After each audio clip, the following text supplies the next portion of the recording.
우리는 지금 몇 주 전부터 창세기 말씀 함께 나누고 있습니다. 지난 시간에 하나님께서 창조하신 그 이 세상에서 모든 창조물 중에 가장 존귀하게 만든 피조물이 있다고 말씀드렸습니다. 누구예요? 우리 인간 사람입니다. 가장 존귀하게 만들어졌어요. 다른 그 무엇과도 비교할 수 없는 아주 존귀한 존재로 우리를 창조하셨습니다. 뿐만 아니라 인간을 제외한 나머지 모든 피조물들은 우리 인간에게 필요한 것이 무엇인지를 모두 헤아리신 하나님께서 그 모든 것을 하나도 빠짐없이 아낌없이 주신 선물이자 우리들의 생활 터전이라는 말씀 드렸습니다. 어느 것 하나도 우리들에게 해가 되는 것이 없고, 또 어느 것 하나도 부족한 것이 없고, 또 어느 것 하나도 우리들에게 아름답고 좋지 않은 것이 없었습니다.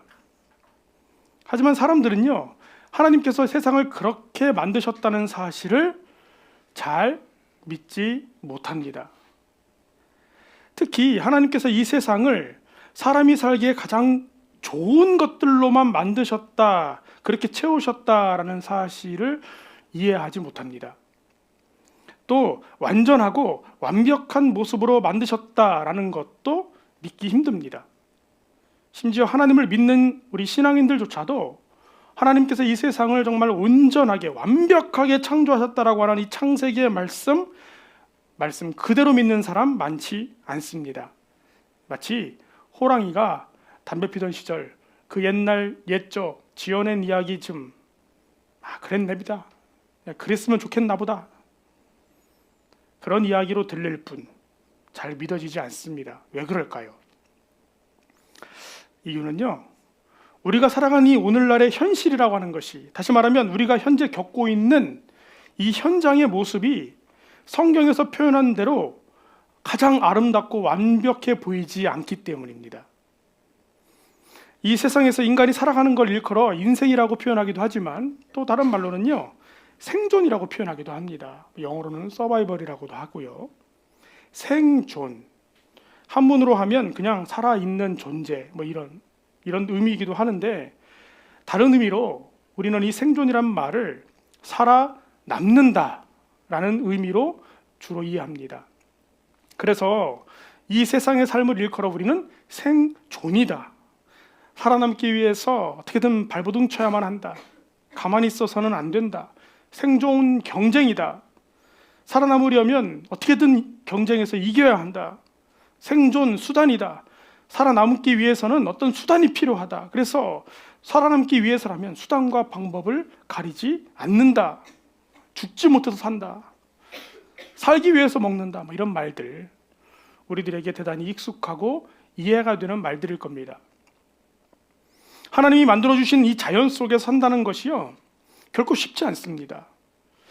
자연 속에서 사는 건요, 사실 대단히 위험합니다. 여러분, 옛날에 제가 참 좋아했던 프로그램인데 정글의 법칙 아시죠? 정글의 법칙. 정글의 법칙에서요, 거기 주인공이 자꾸 뭘 따오면 불에 구워 먹더라고요. 바나나도 구워 먹고 한동안 거기에 빠져가지고 저도 바나나도 구워 먹어보고 집에다 숲 피워가지고 굴도 구워 먹어보고 다 구워 먹어봤어요. 맛이 있었을까 없었을까요?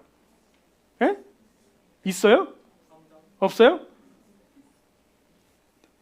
별거 아니었습니다. 숲 피우는데 고생만 했어. 내용 아실 겁니다. 그야말로 최소한의 생존 도구만 가지고 그 자연 속에서 살아가 보는 그런 프로그램이죠. 겉으로 참 아름다워 보이는 그 자연이 그 속에서 살아가다 보면요, 하루에 한 끼 먹는 것도 쉬운 일이 아니라는 걸 알 수 있습니다. 그러니까 맨날 눈 뜨면 뭐예요? 오늘 먹을 걸 찾아야 된다. 물에 들어갔다, 나무에 올라갔다, 산을 뒤졌다가 별짓 다 하잖아요. 그래도 하루 한 끼를 먹기가 어려워요. 또 조금만 방심하면 금세 위험에 빠집니다. 동물들은 그렇다 치더라도 눈에 보이지 않을 만큼 작은 그 곤충들의 피해가 어마어마합니다. 그래서 요즘이 그런 시기인데, 요즘 산에 갈 때 조심해야 되잖아요. 진드기 조심해야 되잖아요. 그 진드기, 그 눈에 배지도 않는 쬐끄만 진드기에 붙어있는 별명이 있어요. 뭐예요? 살인 진드기. 얼마나 무서워요. 그 쬐끄만 거 물리면 어떻게 돼요? 죽을 수도 있대요. 어른들은 막 조심하세요. 그것이 우리가 살아가는 자연의 현실입니다. 그뿐이에요. 여러 가지 생존 수단과 기술로 우리가 살아갈 환경을 안전하고 풍족하게 만든다 해도 그냥 우리 인간들의 삶이라고 하는 것 자체가 영원하지 않습니다. 늘 피곤하고 늘 아프고 늘 위험하고 늘 고통스럽습니다. 경험이 늘고 나이가 들면 좋아질 것 같은데 이건 결코 좋아지지 않아요. 갈수록 악화돼요. 저도 요새 아주 그냥 하도 깜빡깜빡 거려가지고 아까 홍 집사님이 저보고 아예 그런 얘기를 하지 말라고 깜빡깜빡 한다 그러면 더 깜빡깜빡 한다고 세월이 흐르고 기술이 발전해도 인간의 생존은요 그렇게 호락호락한 문제가 사실은 아닙니다. 게다가 언젠가는요 우리들에게 죽음이라고 하는 것이 닥쳐옵니다. 모두들 그래서 두려워들 합니다. 그러니 우리 인간을 위해서 이 세상을 하나님께서 진짜 완전하고 풍성하고 아름답게 창조하셨다라고 하는 이 창세기의 말씀 믿어지지 않는 것이 어쩌면 당연할지도 모르겠습니다. 여러분들은 어떻게 생각하세요?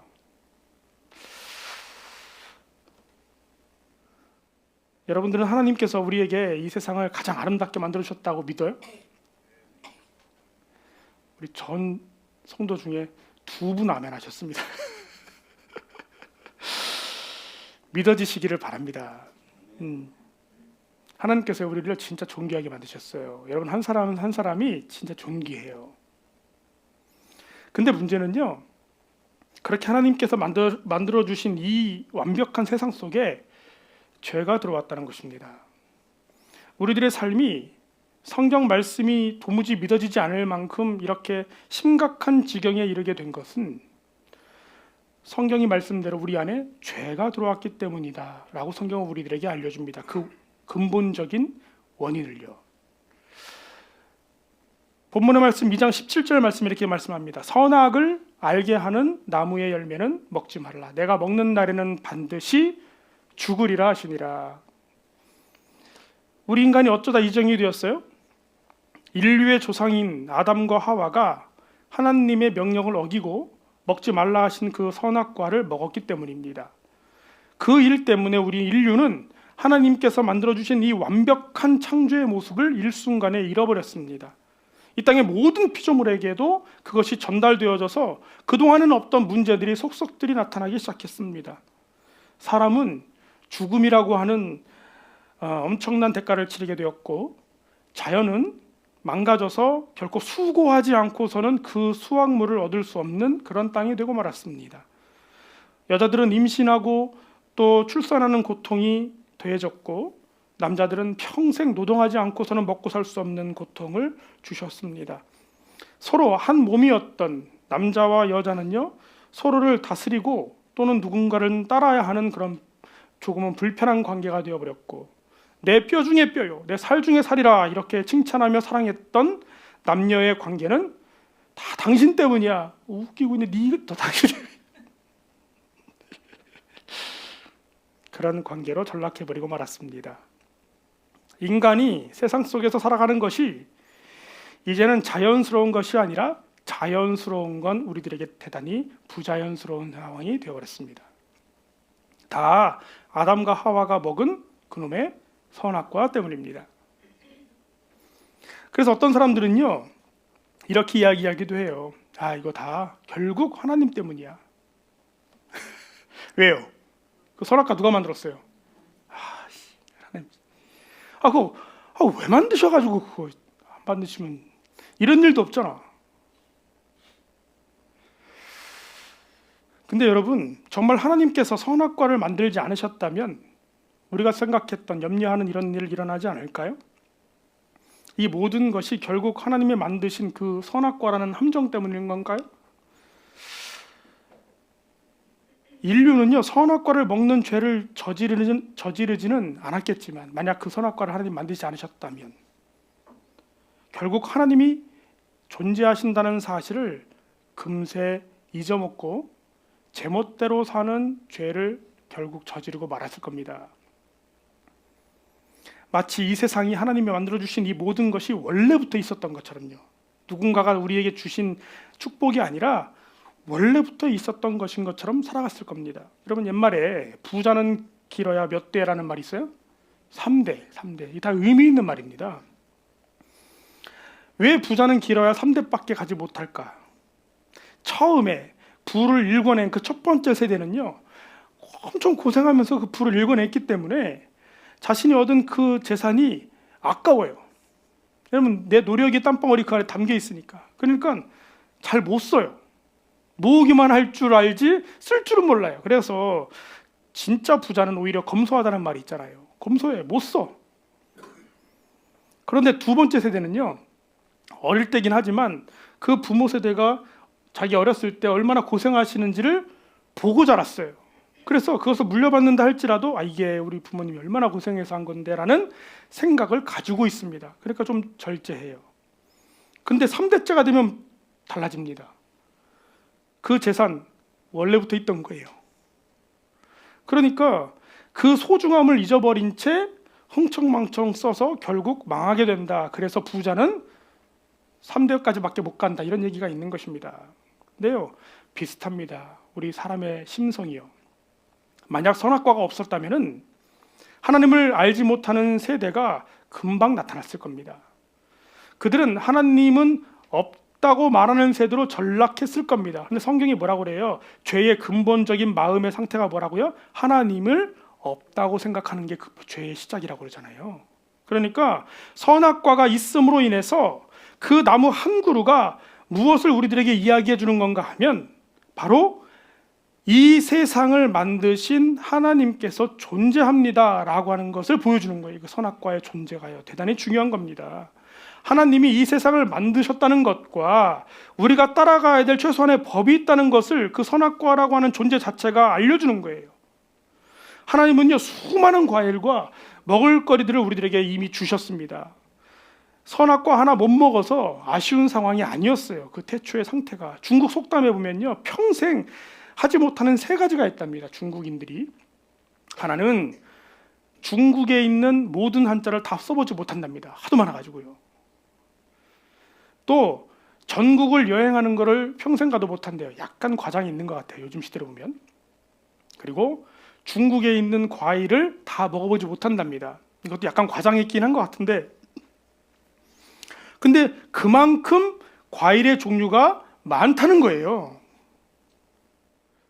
오늘날 망가질 대로 망가진 이 자연 환경 속에서도 우리가 평생 맛보지 못할 만큼의 과일이 이 세상에 가득한데, 태초에 그 완벽했던 세상 속에는 얼마나 많은 과일이 있었을까요?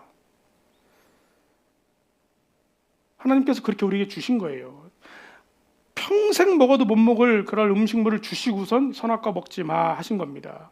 그러니까 선악과는요, 하나님께서 파놓으신 함정이 아닙니다. 가장 맛있지만 결코 먹을 수 없었던 금단의 열매 같은 것도 아니었습니다. 선악과는 하나님이 존재하신다라고 하는 선언이에요. 그래서 사람들은요, 맛있는 모든 과일을 먹다가도 선악과를 보면 어떤 생각이 들어요? 그래, 우리 하나님이 이걸 주셨구나. 또 선조들이 후세대에게 야, 니네 이거 다 먹어도 되는데 저거 먹으면 안 돼. 왜요? 야, 이거 하나님이 우리한테 주신 건데 저거 먹지 말라고 하셨어, 하나님이. 하나님이 계시는구나. 선악과를 통해서 사람들은요, 하나님의 존재를 끊임없이 알게 되고 하나님을 후대에 전하게 되고 이 모든 것을 주신 하나님께 감사할 수 있고 또 하나님이 우리를 이토록 사랑하시고 아끼시는 분이라는 사실을 자연스럽게 알게 되고 하나님과 기꺼이 교제할 수 있었을 겁니다. 선악과는요, 이처럼 하나님이 주신 선물입니다. 우리가 하나님을 알 수 있는 길이요. 근데 문제가 발생했어요. 먹을 것이 천진데 유일하게 먹지 말라 하신 그놈의 선악과를 먹은 겁니다. 그동안에는 거들떠도 보지 않았던 열매였는데 그것에 대한 하나님의 말씀을 어기고서까지 그걸 먹게 됐어요. 이런 일이 왜 일어났어요? 누구 때문에요? 뱀도 아니고 비암이요. 비암. 그놈의 비암 때문에. 창세기에 이렇게 말씀합니다. 뱀이 여자에게 이르되 너희가 결코 죽지 아니하리라. 너희가 그것을 먹은 날에는 너희 눈이 밝아져 하나님과 같이 되어 선악을 알 줄 하나님이 아심이니라. 여자가 그 나무를 본즉 먹음직도 하고 보암직도 하고 지혜롭게 할 만큼 탐스럽기도 한 나무인지라. 여자가 그 열매를 따먹고 자기와 함께 있는 남편에게도 주매 그도 먹은지라. 그 당시 사단의 현신으로 등장한 그 뱀이 거짓말을 했습니다. 뭐라고 거짓말했어요? 선악과의 열매를 먹어도 죽지 않는다. 오히려 눈이 밝아져 하나님처럼 될 것이다 라고 거짓말을 했습니다. 거짓말입니다. 그런데 그 거짓말에 넘어간 거예요. 사단의 거짓말은 사실 단순한 거짓말이 아니었습니다. 대단히 악의적이고 무서운 거짓말이었습니다. 어떤 거짓말인 거냐면 하나님을 의심하게 만드는 거짓말이었습니다. 하나님의 의도가 거짓일 수 있다는 의심을 심어주는 거짓말. 하나님의 말씀도 때로는 틀릴 수 있다는 그런 무시무시한 거짓말이었습니다. 그걸 심어준 거예요. 하나님이 우리를 향한 선한 의도가 있다는 걸 의심하게 한 거예요. 하나님께서 선악과를 주신 선하신 의도에 의심을 품자 하나님이 하신 말씀이 거짓일 수도 있다는 의심을 갖게 된 거예요. 여러분, 거짓말은요 이래서 무서운 겁니다. 거짓말이 무서운 이유는, 될 수 있으면 하지 않아야 될 이유는 그 거짓말 때문에 진리도 거짓말처럼 들린다는 거예요.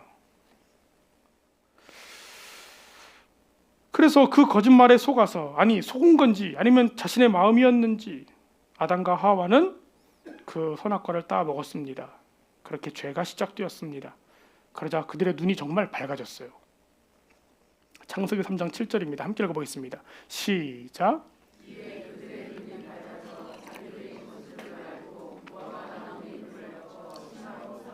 그래요. 눈이 밝아졌대요. 그러면 사단의 할 말이 그거 맞는 거 아닙니까? 네, 아니에요.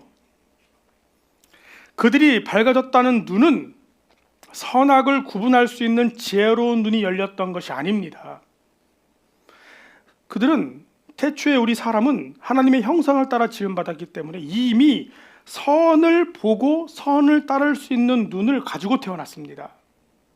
뿐만 아니라 하나님께서 만들어서 그들에게 주어진 이 세상 속에서 이 세상은 굳이 선한 것, 악한 것을 구분할 필요가 없었어요. 모든 것이 다 선한 것이었습니다. 하나님이 그렇게 주셨어요. 하나님께서 보시기에 좋았더라. 선도 있고 악도 있으니까 균형 있게 잘 만들었더라. 이런 이야기가 아닙니다. 정말 선하신 하나님이 보시기에 아름답게 선하게 만들어진 것입니다.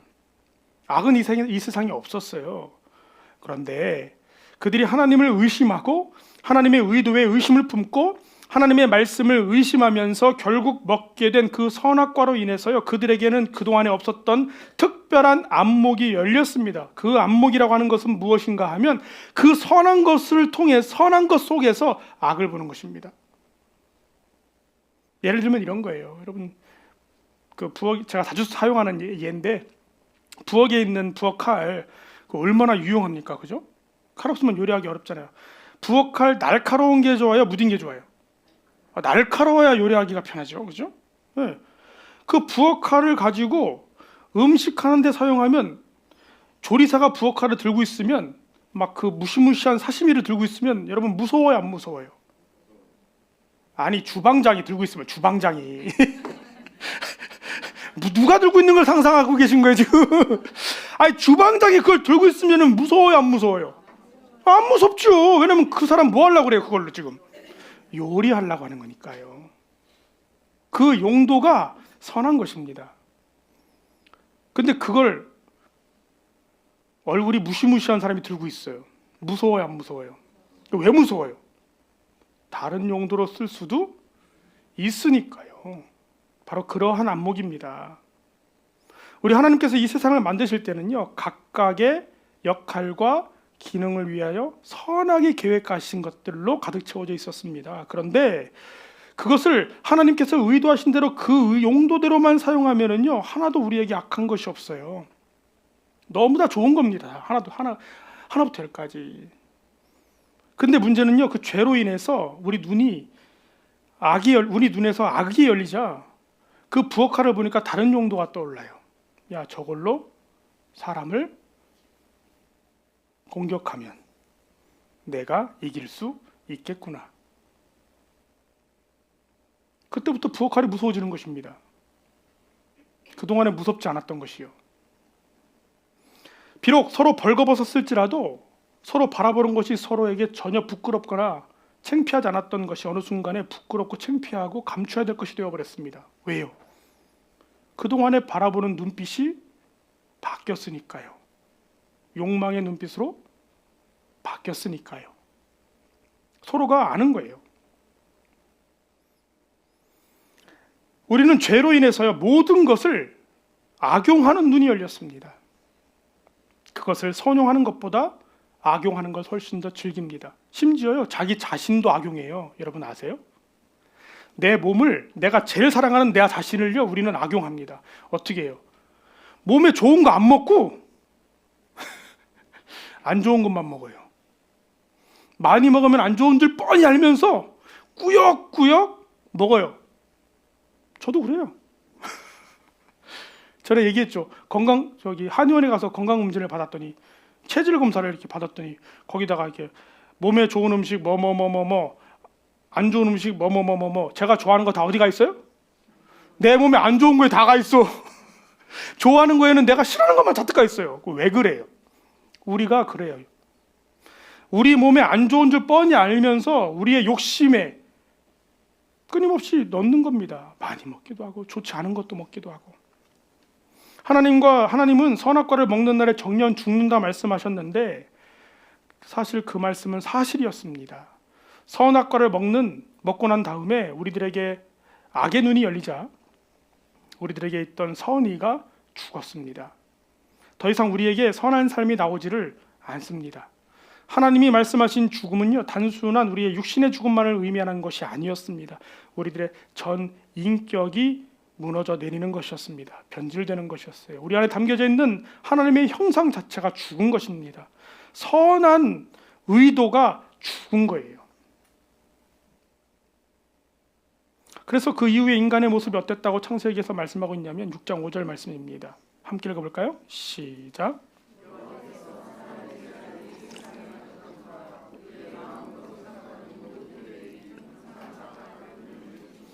항상 악했어요. 세상이 온통 악으로 덮였어요. 여러분 사랑하는 이 세상 한번 보세요. 이 세상이 죄로 가득한 이유가 무엇입니까?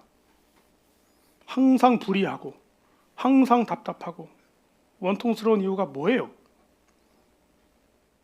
그것은 모든 것을 악용하기 때문에 그런 것입니다. 사람들이요.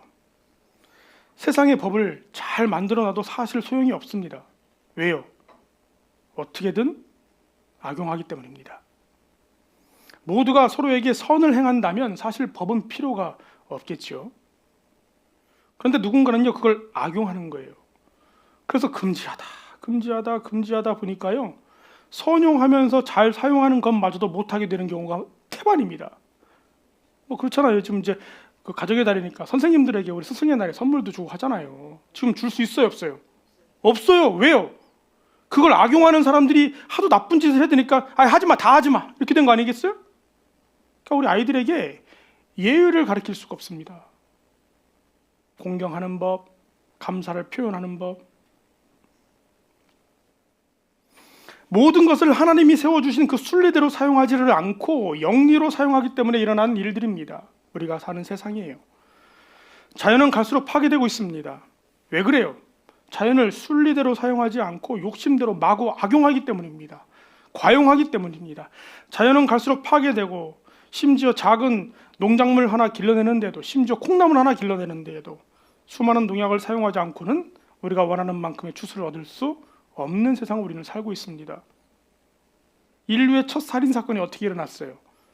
창세기 4장에 보면 가인의 살인사건의 이야기가 등장하는데, 여호와께서 가인에게 이르시되 내가 분하여 함은 어찌됨이며 안색이 변함은 어찌됨이냐? 내가 선을 행하면 어찌 낯을 들지 못하겠느냐? 선을 행하지 아니하면 죄가 문에 엎드려 있느니라. 죄가 너를 원하나 너는 죄를 다스릴지니라. 그 당시 하나님께 제사를 드릴 때요, 어떻게 하나님께 제사를 드리는 것이 잘 드리는 것인지에 대한 기준이 없었습니다. 가인과 아벨이 처음으로 하나님께 감사 제사를 드린 거예요. 그래서 가인은 농사 짓는 사람이었기 때문에 자신이 수확한 농작물로 하나님께 제사를 지냈고, 아벨은 양을 치는 사람이었기 때문에 자신의 양 새끼로 하나님께 드렸습니다. 누가 더 잘했어요? 누가 더 잘하고 잘못한 게 없어요. 그냥 잘한 거예요, 둘 다. 그런데 이상하게도 하나님은 아벨의 제사만 받으셨다고 성경에 기록되어 있습니다. 그러면 가인의 제사는 안 받으셨어요. 그럼 어떻게 하면 돼요? 물어보면 되죠, 하나님 앞에. 하나님 왜 제 제사는 안 받으시나요? 뭐가 잘못됐습니까? 그러면 하나님이 너 심보가 잘못됐느니라 뭐 이게 알려주셨을 거 아니에요. 그러면 내가 심보가 잘못됐구나. 그러면 다음번에 심보를 고쳐먹고 잘 드리면 하나님이 받으셨겠지요. 어떤 사람들은 뒤에 성경에 보면 나중에 뭐 양의 제사 이런 게 많이 나오니까 아벨이 이게 눈치가 아주 좋아가지고 하나님이 원하시는 피해 제사를 드렸기 때문에 하나님이 받으셨고 곡식으로 제사를 드렸으니까 안 받으신 거 아니냐. 어리석은 해석입니다. 몰랐어요, 어떻게 드리는지. 실제로 제사법에도 양으로 드릴 수도 있고, 양은 비싸니까 그거 없는 가난한 사람들은 뭐로 드려요? 곡식으로 드리라고 그러셨잖아요. 그건 중요한 게 아닙니다. 중요한 건 뭐냐면 마음의 자세예요. 그래서 아벨의 마음에 무슨 마음을 품어서 내가 뭘 잘못했나 하나 물어볼까? 이거 아니라 저놈은 받고 나는 확 승질나는데 확 입에 올리기가 조심스럽네. 그랬더니 하나님 뭐라 말씀하세요? 내가 선을 행하면 어찌 낯을 들지 못하겠느냐? 선을 행하지 아니하면 죄가 문에 엎드려 있느니라. 죄가 너를 원하나 너는 죄를 다스릴지니라. 죄를 다스리면 되었던 것입니다. 그런데 죄를 다스리지 아니하고 어떻게 했어요? 그 화를 아벨에게 풀었습니다. 이게 죄의 속모습이에요. 사단은 인류에게 하나님의 선하신 의도를 의심하게 만들었고 결국 사람은 선악과를 먹었습니다. 그렇게 시작된 인류의 역사는 지금까지도 여전히 하나님의 선하신 의도를 의심하며 삽니다. 하나님이 보시기에 심히 좋은 모습으로 우리들에게 주신 이 피조물들을 선용하지 않고 끊임없이 악용하고 과용하고 있습니다. 서로가 서로에게 선을 행하지 않고 악을 행해요. 세상에 믿을 놈 하나 없다는 이 세상, 그런 세상을 우리 스스로 만들어가고 있습니다. 어떤 이들은 아담과 하와가 지은 죄, 왜 아무 죄도 없는 우리들에까지 덮어씌우냐 이렇게 반문하는 분도 있지만 사실은요, 조금만 생각해 보세요. 그렇지 않습니다. 우리는요, 지금도 여전히 거짓으로 하나님을 의심케 하는 그 뱀의 거짓말에 넘어가고 있습니다. 하나님을 믿는다 하면서도 하나님의 말씀 온전히 믿지 않습니다. 요거는 조금 지금도 여전히 우리는 욕심 가운데 선용하기보다는요, 악용하는 일이 더 많습니다. 우리는 오늘도 끊임없이 선악과를 먹고 있습니다. 서로 간에 선한 말 할 수 있음에도 불구하고 악한 말 합니다. 좋은 행동, 수많은 좋은 행동 놔두고 악한 행동 합니다. 자존심 때문에, 내 입장 때문에, 내 체면 때문에, 또 내 욕심 때문에. 누가 억지로 시키던가요? 다 여러분 스스로 하고 계실 겁니다. 저 역시도 마찬가지입니다. 우리는 지금도 끊임없이 선악과를 먹고 있습니다. 그래서 예수님이 이 땅에 오신 거예요. 죄로 인해서 죽을 수밖에 없는, 우리 스스로 선을 택할 수 없는, 그 무력하기 짝이 없는 전적으로 타락한 우리를 위하여 우리 예수님께서 직접 오신 것입니다. 우리의 죄의 대가를 대신 치러주신 것입니다. 그렇게 우리를 살려주신 것입니다. 예수님이 이 땅에 오셔서 단지 무슨 천국 티켓 한 장 던져주시려고 오신 게 아닙니다.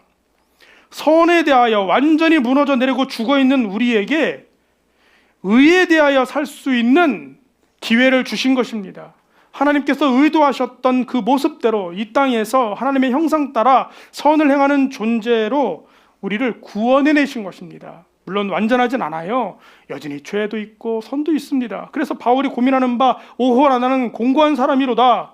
이 사망의 법에서 누가 나를 건져내랴. 우리 역시도 그렇게 고백할 만큼 완전하진 않지만 그럼에도 불구하고 하나님의 자녀들에게는 그동안 죽어있던 선한 의지가 우리 안에서 생겨나는 것입니다. 성령님의 도우심으로 말미암아.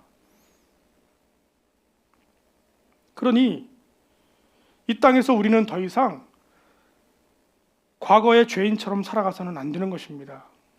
어떻게 살아야 될까요? 한번 따라해 볼까요? 하나님께서 존귀하게 하신 나를 아껴야 합니다. 여러분, 우리가 존귀해요. 그러니까 나를 소중히 여기셔야 돼요. 어떻게 나를 소중히 여길 수 있을까?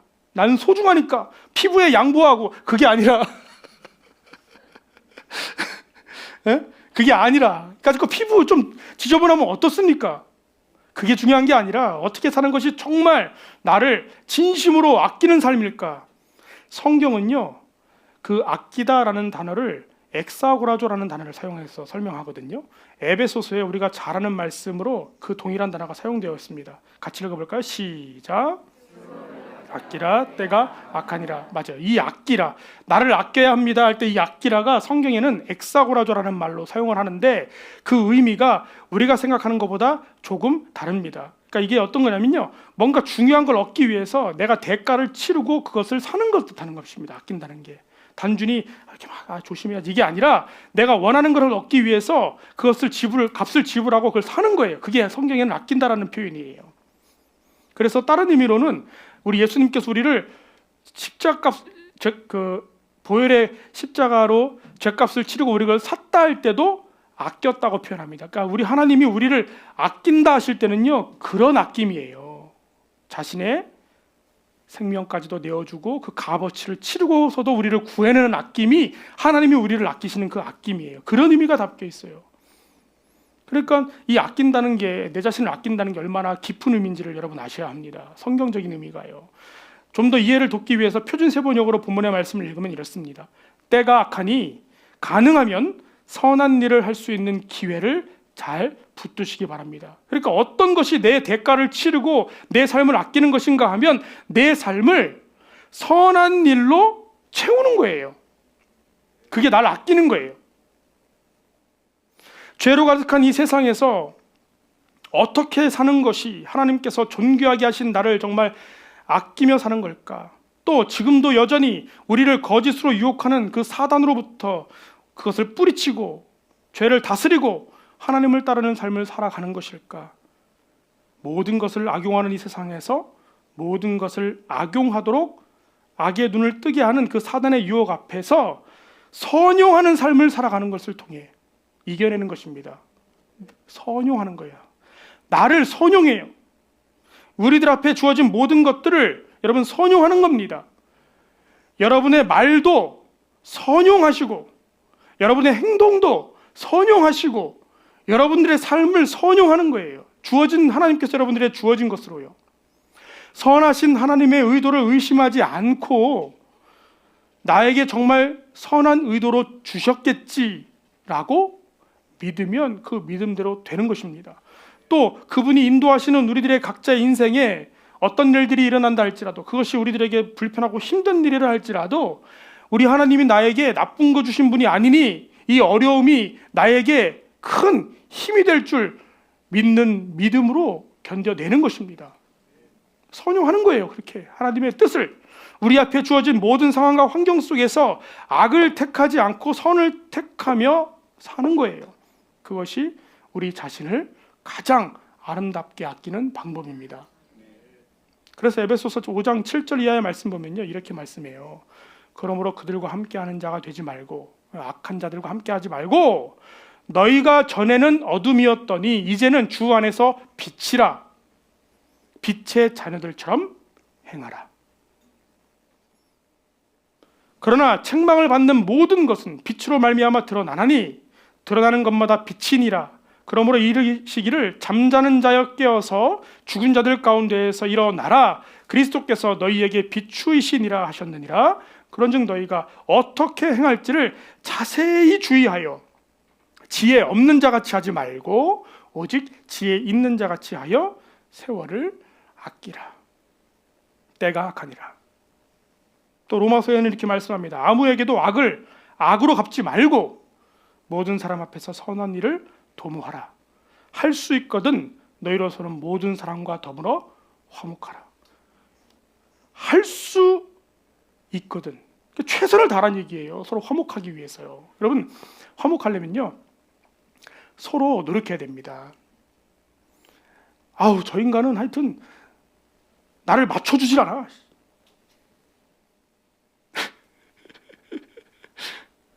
그럼 상대는 뭐라고 생각할까요? 아우, 저 인간은 하여튼 그러면 평생 가도 둘이 화목할 수 있어요, 없어요? 없습니다.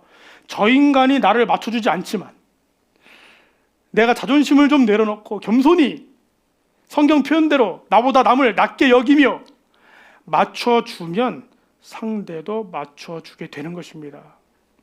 그래야 화목할 수 있어요. 교회 안에서 더욱 그러합니다. 여러분, 저를 불안하게 만들지 마세요.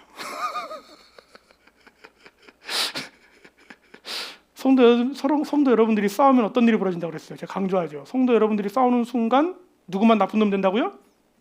저만 나쁜 놈 되는 거예요. 성도님들은 나쁜 사람들이 안 돼요. 저만 나쁜 놈 돼요. 왜요? A 성도님이 저한테 와가지고 목사님 B 성도가 나한테 와가지고 아유 그래 B 성도님 왜 그러셨대요? 진짜 진짜 안 됐네, 못 됐네. 그 다음 날 B 성도가 저를 찾아옵니다. 아유 A 성도가 그럼 저 뭐라 그래요? 그러게 A 성도는 왜 그랬대요 도대체가? 누가 나쁜 놈이에요? 나만 나쁜 놈이에요. 줏대 없는 놈. 근데 여러분, 그 상황이 이해가 되십니까? 제가 그럴 수밖에 없는 상황을? 그러니까 성도들끼리 싸우면 안 돼요. 우리 교회는 성도 싸움 금지입니다. 성도님 싸우면 제가 나가버릴 거예요. 저 나가면 후회하실 거예요. 저 같은 목사 없어요. 진짜 드물어요. 진짜 구하기 힘든 목사예요. 할 수 있거든 너희로서 모든 사람과 더불어 화목하셔야 합니다. 애를 쓰셔야 합니다. 우리의 말도 행동도. 데살로니가전서에서 이렇게 말합니다. 마지막으로 하나 빼먹었나? 베드로전서에서 이렇게 말합니다. 마지막으로 말하노니 너희가 다 마음을 같이하여 동정해야 돼. 서로를 안쓰럽게 여기고 형제를 사랑하며 불쌍히 여기며 겸손하며 악을 악으로 욕을 욕으로 갚지 말고 도리어 복을 빌라. 이를 위하여 너희가 부르심을 받았으니 이는 복을 이어받게 하려 하심이라. 여러분, 서로에게 잘하고 복을 빌어주고 서로를 위해서 노력하면 그 복이 본인에게 간답니다. 이어받는데요. 데살로니가전서에 이렇게 말씀합니다. 삼가 누가 누구에게든지 악으로 악을 갚지 말게 하고 서로 대하든지 모든 사람을 대하든지 항상 선을 따르라. 항상 기뻐해라. 쉬지 말고 기도해라. 범사에 감사하라. 이것이 그리스도 예수 안에서 너희를 향하신 하나님의 뜻이니라. 얼마나 반복하여 강조하고 있습니까? 성경이. 이것이 우리를 아름답게 가꾸는 방법입니다. 사랑하는 성도 여러분, 비록 이 땅이 죄와 악으로 가득하지만 우리들의 삶은 선으로 가득 채워지기를 주님의 이름으로 축원합니다. 선을 행해서 구원을 받는 게 아니라 선을 행해서 구원은 죽었다 깨어나다 못 받아요. 구원을 받았기에 하나님 뜻대로 선을 행하는 것입니다. 그것이 우리를 하나님의 자녀답게 우리 자신을 소중히 여기고 아끼는 삶인 것을 여러분 잊지 마시길 바랍니다. 비록 그러한 삶이 이 세상에서는 오히려 어리석어 보일 수 있습니다. 멸시받을 수도 있고 바보 천치 같다고 욕먹을 수도 있습니다. 하지만 그러한 모습에 하나님께서는요, 나를 닮은 아름다운 모습이라고, 이 땅의 빛과 소금과 같다고, 그 모습을 통해 너희가 내 제자인 줄 알겠다고 칭찬하실 줄로 믿습니다. 저와 여러분이 그렇게 갈수록 하나님의 형상 닮아가기를 주님의 이름으로 축원합니다. 기도하겠습니다.